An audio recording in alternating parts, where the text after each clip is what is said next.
The Silent Awakening. Chapter 1.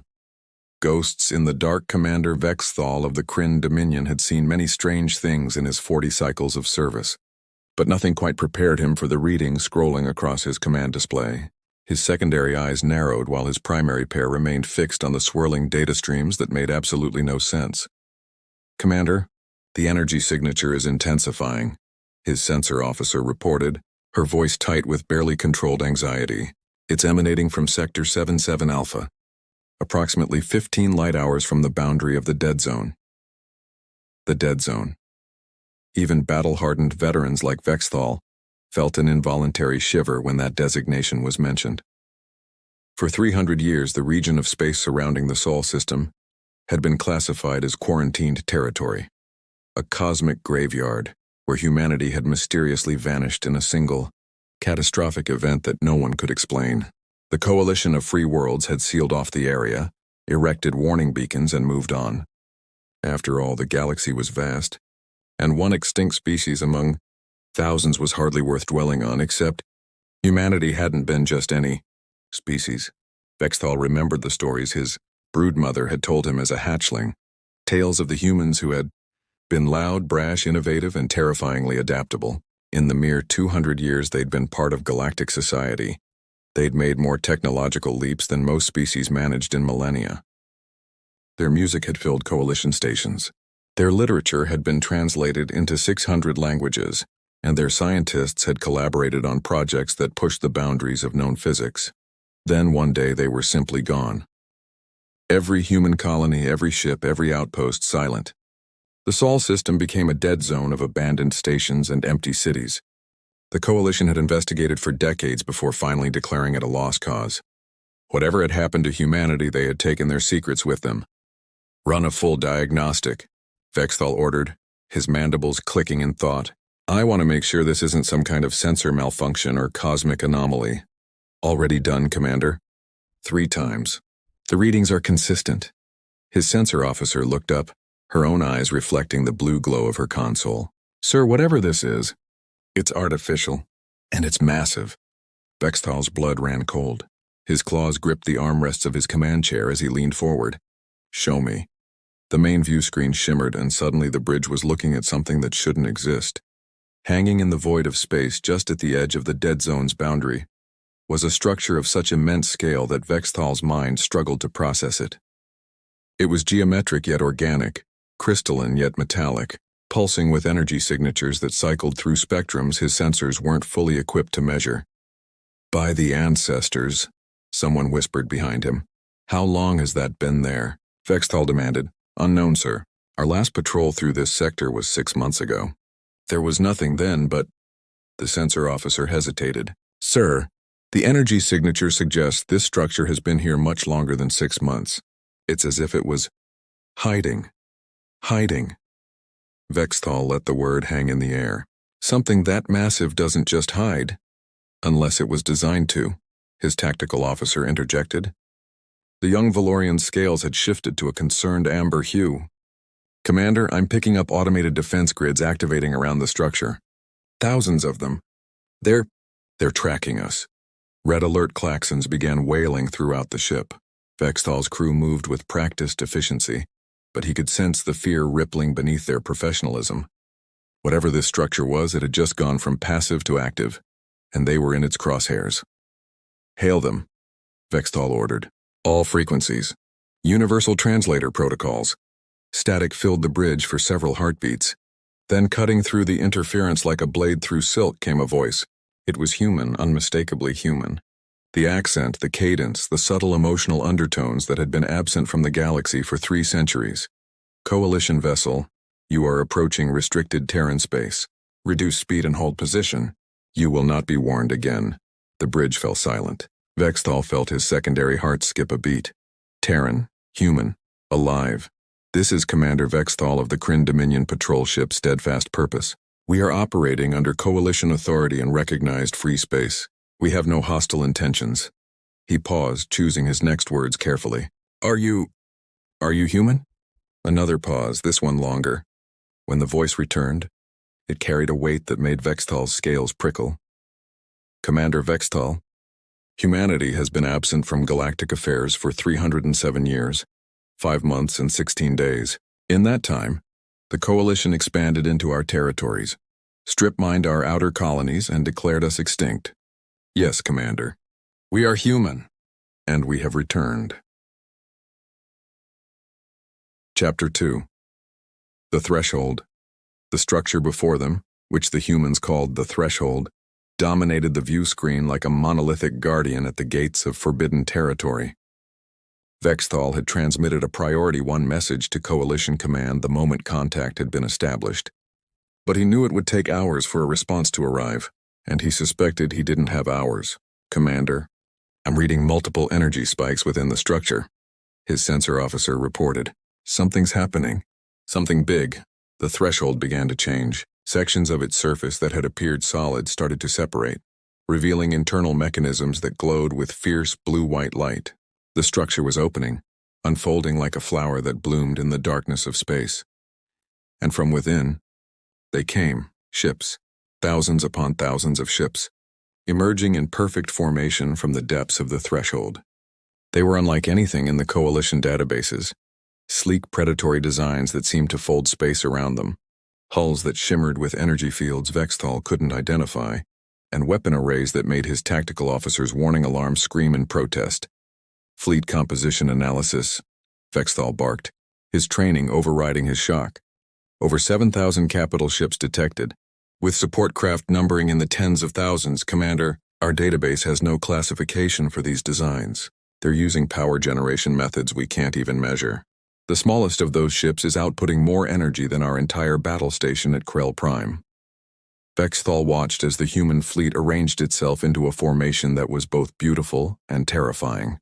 They moved with synchronized precision that suggested either advanced AI coordination or something even more unsettling.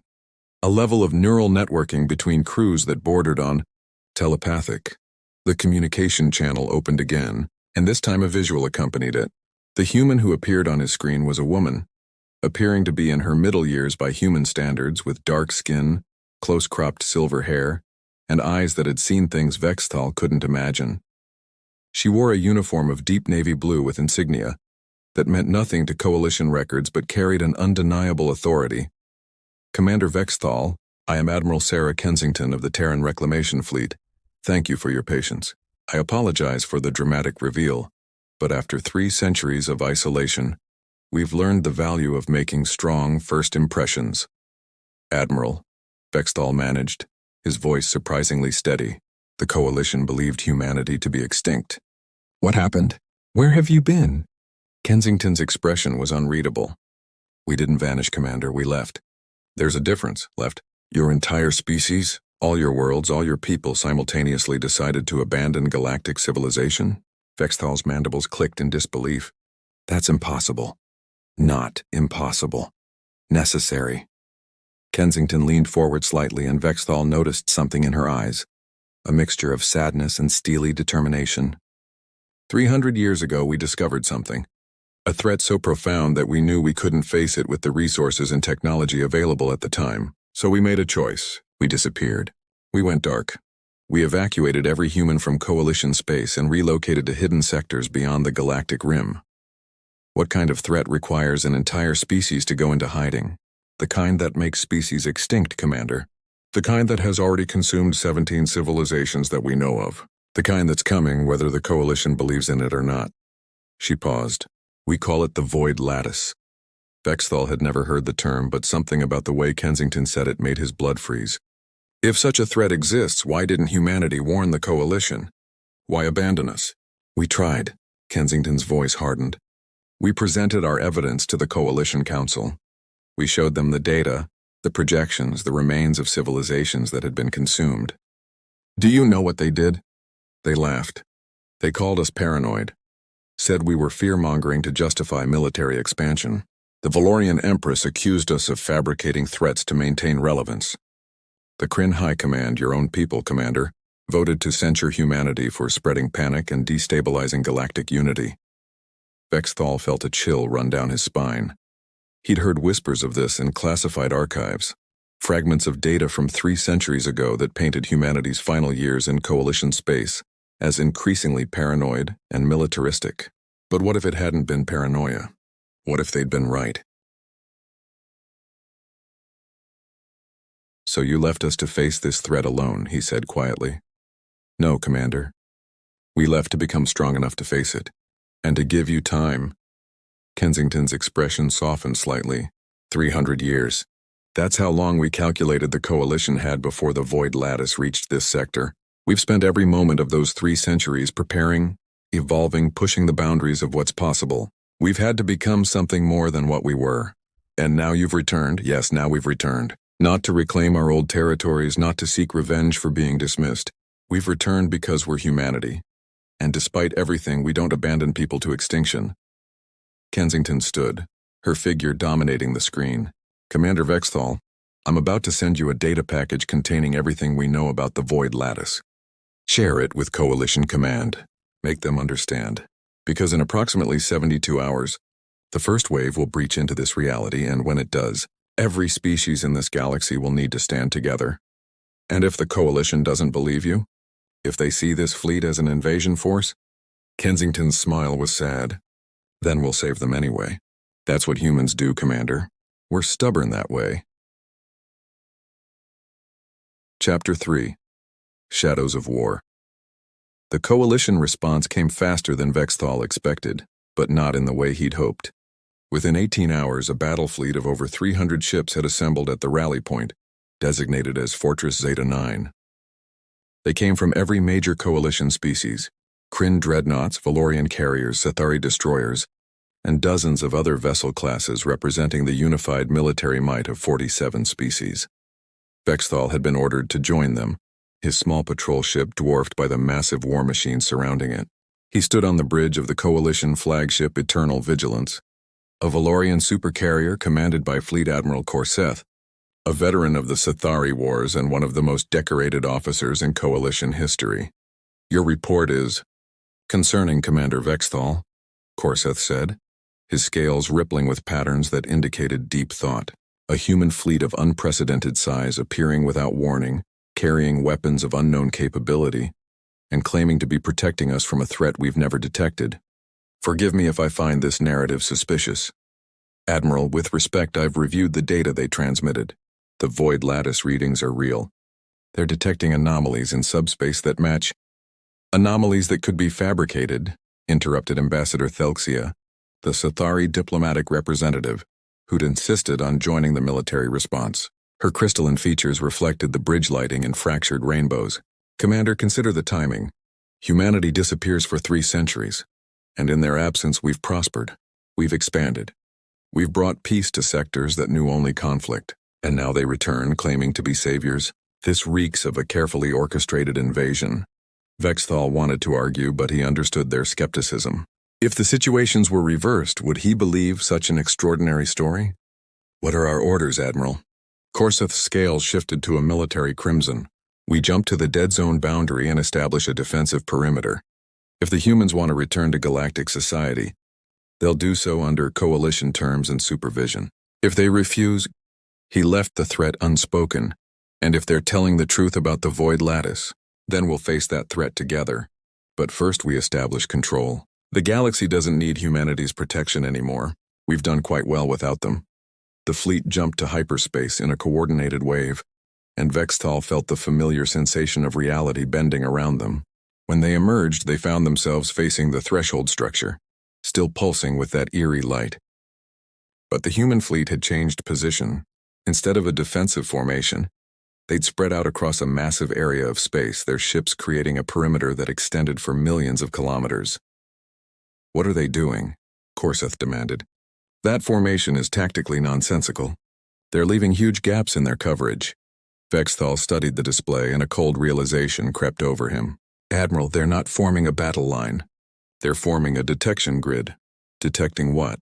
As if in answer, every sensor on every ship in the Coalition fleet suddenly screamed in alarm. The fabric of space itself was tearing. Not in one location, but in hundreds, thousands of places simultaneously. And through those tears, something was coming. The view screen filled with images that would haunt Vexthal's dreams for the rest of his life.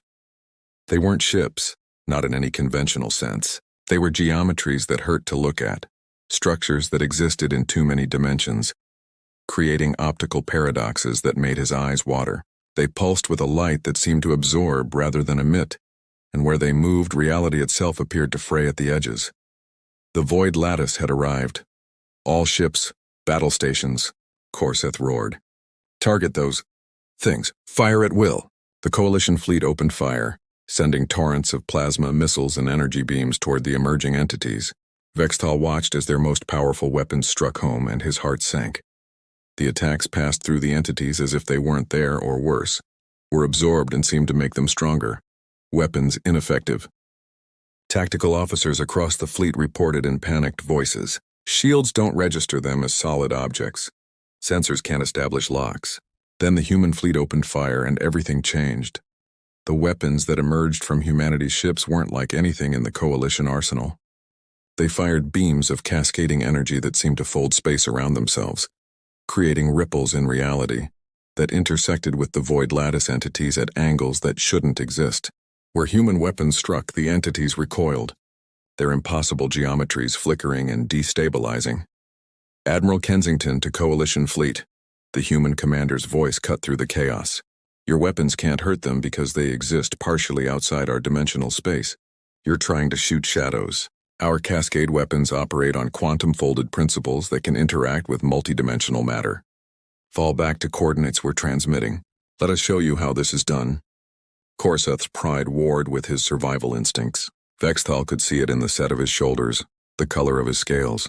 To retreat, to admit that humanity was right, that they needed saving, it went against everything the Admiral believed. Admiral, Vextal said quietly, our people are dying. Look at the casualty reports. He was right. Already, 17 Coalition ships had been torn apart by the void lattice entities, their hulls shredded by forces that bypassed shields and armor as if they were nothing. The screams over the communication channels were nightmarish. Korseth's scales went pale. All ships fall back to human coordinates. Defensive formation Omega-7. The Coalition fleet retreated and the human ships swept forward like a tide of vengeance. Vextal watched in awe as they moved, not just as individual vessels but as a single, unified organism. Their targeting was perfect, their coordination flawless. They danced through the swarm of void lattice entities, their cascade weapons tearing reality to shreds and pulling the invaders apart, molecule by molecule. It was the most beautiful and terrifying thing Vextal had ever seen. And as the last of the entities dissolved back into whatever dimension had spawned them, one thought crystallized in his mind. Humanity hadn't just survived their 3-century exile. They'd evolved into something the galaxy had never seen before, a species that had stared into the abyss, learned its secrets, and emerged with the power to fight back. The question was, would the Coalition accept their help, or would pride doom them all? Admiral Kensington's face appeared on every screen in the Coalition fleet. The first wave is repelled. The second will arrive in 47 hours, and will be exponentially larger. Admiral Korseth, Commander Vextal, Coalition representatives, we need to talk. Humanity has returned, and whether you like it or not, we're the only chance this galaxy has of surviving what's coming. The threshold pulsed behind her like a beacon in the dark, and Vextal realized that everything was about to change. The age of Coalition dominance was over. The age of human protection had begun. The Unstoppable Tide, Chapter 4. The Council of Necessity. The meeting took place aboard the human flagship Indomitable, a vessel so massive it could have housed Vextal's entire battle group with room to spare. As he walked through its corridors alongside Admiral Korseth and Ambassador Thelxia, Vextal couldn't help but marvel at the design. Everything was purpose-built, efficient, yet somehow still retained an aesthetic quality that spoke to humanity's refusal to sacrifice beauty for function. The walls themselves seemed alive, pulsing with data streams that flowed beneath transparent surfaces. Crew members moved with quiet confidence, their uniforms displaying real-time tactical information through adaptive fabric. But what struck Vextal most was their eyes. Every human he saw had the same look, a clarity and focus that suggested they were all connected to something larger than themselves. Neural mesh networks, Admiral Kensington explained as she greeted them in the conference chamber. She'd clearly noticed Vextal's observation. 300 years ago, we realized that to fight something that exists across multiple dimensions, we needed to think in ways that transcended individual consciousness. Every human in the fleet is linked through quantum-entangled neural interfaces. We share thoughts, tactics, emotions in real time. We've become something between individuals and a hive mind, retaining our personalities while thinking as one when necessary. That's... Ambassador Thelxia paused, her crystalline features showing visible discomfort. That's a significant alteration to your species' fundamental nature.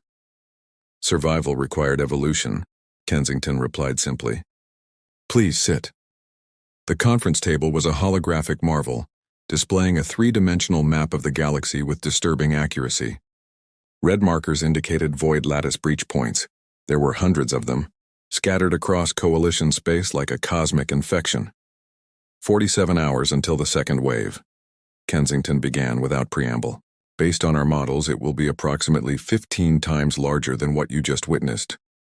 The third wave, 72 hours after that, will be larger still. This is how the void lattice operates. Exponential expansion until it consumes everything in a given sector. Admiral Korseth leaned forward, his scales shifting to analytical blue. Your intelligence on this threat is comprehensive. How many encounters have you had? 237 combat engagements over the past century, Kensington replied. We've been fighting the void lattice at the Galactic Rim, keeping it away from coalition space while we perfected our weapons and strategies. We've lost... She paused, and Vexthal saw genuine pain flash across her face. We've lost 12 colony worlds and over 2 billion people learning how to fight these things. The number hit like a physical blow. 2 billion? More than the total population of some coalition species. You've been fighting for us, Vexthal said quietly, for a century, while we thought you extinct. While you prospered in the space we left behind, Kensington corrected. But there was no bitterness in her tone. That was the point. We gave you time and took the burden of knowledge upon ourselves. But now the lattice has grown too large, spread too far. We can't hold it alone anymore. The galaxy needs to unite or it will fall. Ambassador Thelxia's crystalline body refracted the holographic light into prismatic patterns.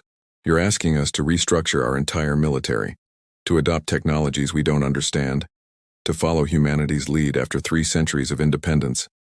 The political implications alone... I'm not asking, Kensington interrupted, her voice hardening.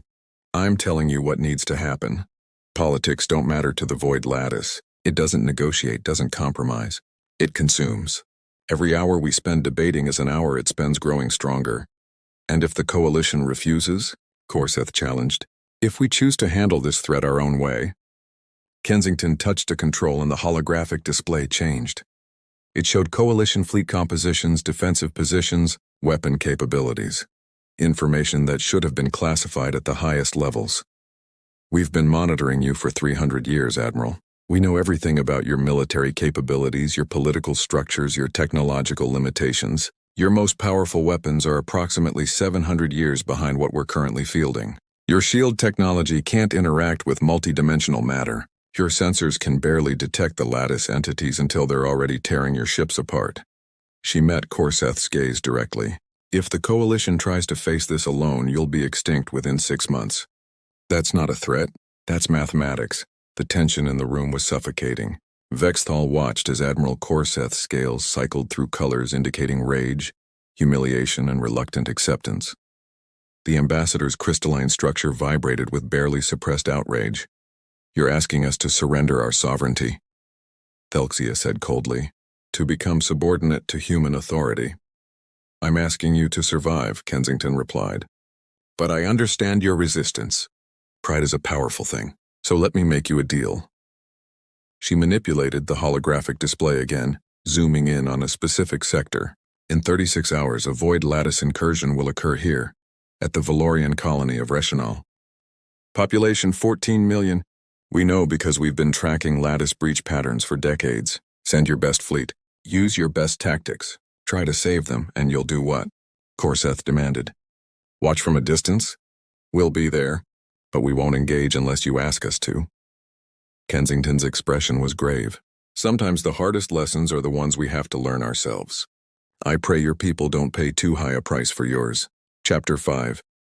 Reshnal's fall 36 hours later, Vextal stood on the bridge of the Eternal Vigilance as the Coalition's rapid response fleet emerged from hyperspace above Reshnal. The colony world was beautiful, a jewel of blue oceans and green continents hanging against the velvet backdrop of space. 14 million Valorian civilians lived on its surface, going about their lives unaware of the doom that was about to descend. The Coalition had assembled its finest, 200 warships representing the cutting edge of galactic military technology, commanded by the most experienced officers, equipped with weapons that had won a dozen wars. Vextal had fought in 3 major conflicts himself and had never seen such an impressive display of coordinated military might. In the distance, barely visible on their sensors, the human fleet waited. Just 3 ships, a gesture of restraint that somehow felt more threatening than an armada. Sensor grid established, the tactical officer reported. Defense satellites online. Planetary shields at maximum. All ships report ready status. Admiral Korseth stood at the center of the bridge, his scales a determined crimson. This is where we prove that the Coalition doesn't need humanity's protection. We've faced threats before and prevailed. This will be no different, Vextal wanted to believe him. He desperately wanted to believe that 3 centuries of Coalition advancement would be enough. But he'd seen the Void Lattice entities up close, had watched Coalition weapons pass through them like ghosts, had felt the primal terror of facing something that operated by rules that defied everything he understood about reality. Spatial anomalies detected, the sensor officer called out. 37 breach points forming in high orbit. No. Correction. 112 breach points. Correction. Her voice rose in panic. Breach points multiplying exponentially. 200, 500. Admiral, they're everywhere. The view screen erupted with nightmare geometry. The Void Lattice entities poured through reality's wounds like corruption seeping through torn fabric. They were larger this time, more complex, their impossible angles and paradoxical structures filling space with their wrongness. And there were thousands of them. All ships, engage, Korseth roared. Protect the planet at all costs. The Coalition fleet opened fire with everything they had. The void of space lit up with plasma fire, missile contrails and energy beams that could vaporize asteroids.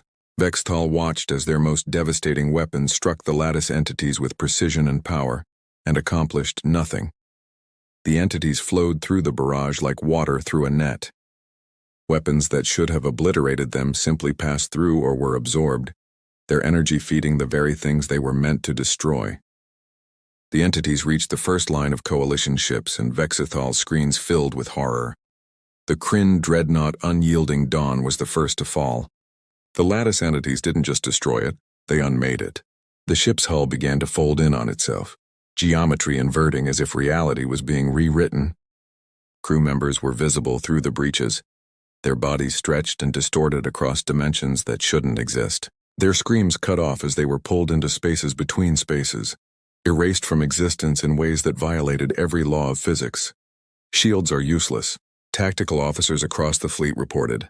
The entities are phasing through them. Weapons still ineffective. Redirect all power to defensive screens, Korseth commanded, but Vextal could see the desperation in his posture. Get those civilians evacuated from the surface. But the lattice entities were already descending toward Reshnal.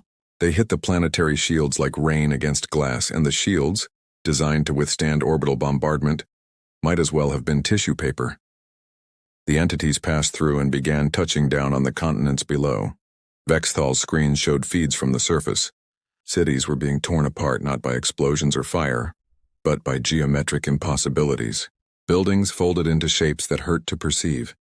People ran in terror as reality itself became unreliable, gravity reversing, time flowing backwards in localized pockets, matter transmuting into substances that couldn't exist in normal space.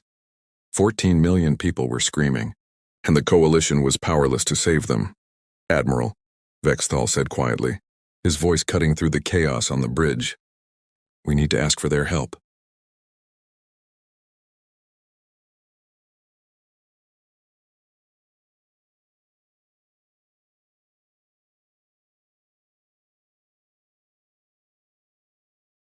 One by one, the representatives signaled their agreement, some with reluctance, others with relief, but the vote was unanimous. The Coalition would accept humanity's protection. Chapter 7. The third wave 60 hours later, the third wave arrived right on schedule. But this time, the galaxy was ready. Vexthal watched from the bridge of the steadfast purpose as the void lattice entities poured through 7,000 breach points simultaneously. It was the largest incursion yet, a tide of impossible geometry that should have spelled doom for any civilization. But the human fleet was waiting. Humanity had deployed not just in defensive positions, but had created a galaxy-wide network of threshold-like structures, smaller versions that served as rapid deployment gateways. Human ships could now appear anywhere in Coalition space within minutes, responding to incursions with speed that made traditional hyperspace travel obsolete. The battle was fierce and costly. Human ships were destroyed despite their advanced technology. The lattice entities learned and adapted, finding weaknesses even in phase shields and cascade weapons. Vexthal watched as the Prometheus, one of humanity's newest dreadnoughts, was overwhelmed by a swarm of entities and torn apart, its crew of 3,000 dying in defense of a Kryn colony world they'd never visited. But the lattice was pushed back. Across the galaxy, human forces fought with that same uncanny coordination, their neural mesh networks allowing them to respond to threats with machine-like precision while retaining the creativity and adaptability that made humanity so formidable. Coalition forces provided crucial support, evacuating civilians, establishing safe zones, providing logistics that allowed the human fleet to maintain its defensive line. It wasn't perfect coordination, but it was cooperation, and that was enough. When the last entity was destroyed and reality stopped tearing itself apart, the casualty reports came in. Humanity had lost 47 ships and over 100,000 personnel. Coalition losses were surprisingly light, only 12 ships and minimal civilian casualties, a testament to humanity's effectiveness as a shield. Vexthal received a communication from Admiral Kensington requesting his presence aboard the Indomitable. When he arrived, he found her standing before a massive observation window, looking out at Earth, the blue-green world that humanity had abandoned 3 centuries ago and was now beginning to reclaim. "Beautiful, isn't it?" she said without turning. 300 years we were away. 300 years of fighting and dying in the dark, protecting people who thought we were extinct, and now we're home. "Why did you ask to see me, Admiral?" Kensington turned, and Vexthal saw exhaustion in her eyes, the weight of 3 centuries of burden finally catching up. "Because you understood before the others did. At Refreshnall, you were the one who convinced Admiral Corseth to ask for help. You saved lives with that decision. I watched your people fight. I saw what you've sacrificed." Vexthal moved to stand beside her at the window. "The Coalition owes humanity a debt that can never be repaid. We don't want repayment. We want partnership." Kensington gestured to Earth below. "That planet down there, that's where humanity started. A world of division, conflict, and chaos.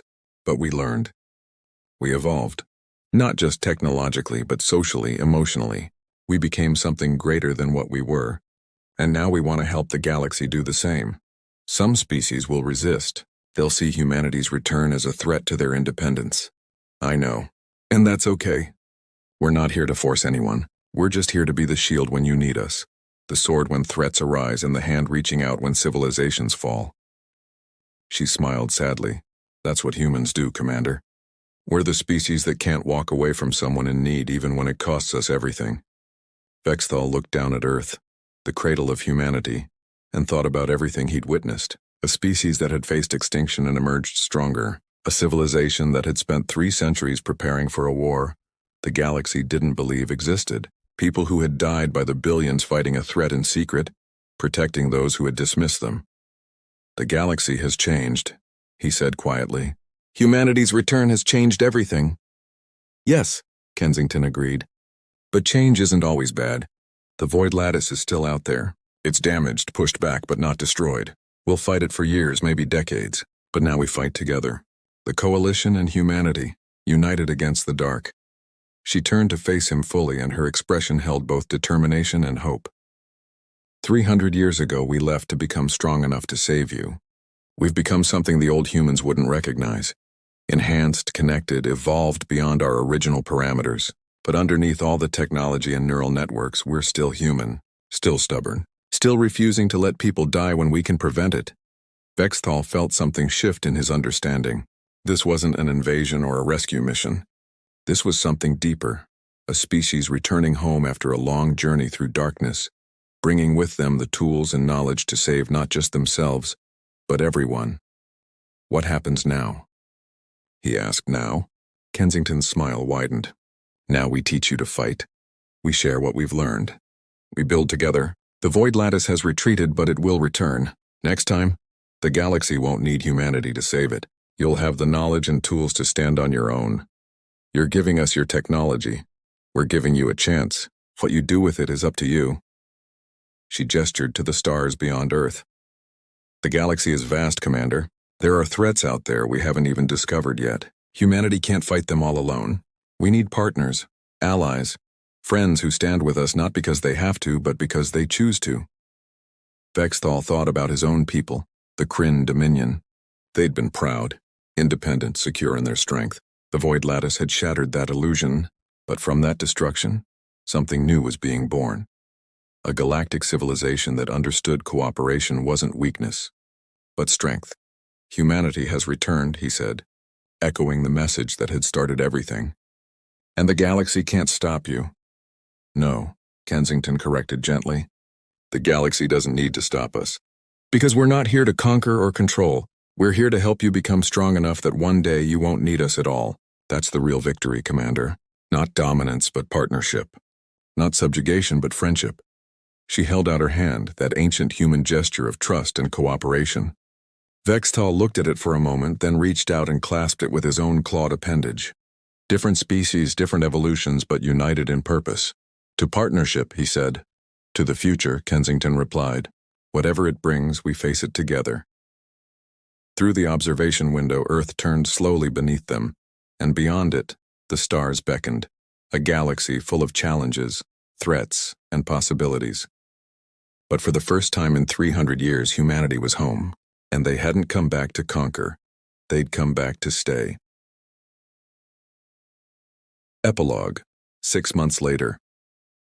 The report came across Vexthal's desk with routine classification markers, but its contents were anything but routine. The first coalition vessels equipped with human-designed cascade weapons had completed field testing. Success rate 92%. Coalition engineers working alongside human scientists had successfully replicated phase shield technology. Deployment to frontline vessels would begin within the year, and most remarkably, the first experimental neural mesh network interface had been successfully tested on volunteer Kryn soldiers. The technology that had seemed so alien, so invasive, was being adapted for coalition use, not to create hive minds, but to enhance coordination and tactical response in ways that respected individual autonomy. Humanity was keeping its promise. They were teaching, sharing, uplifting.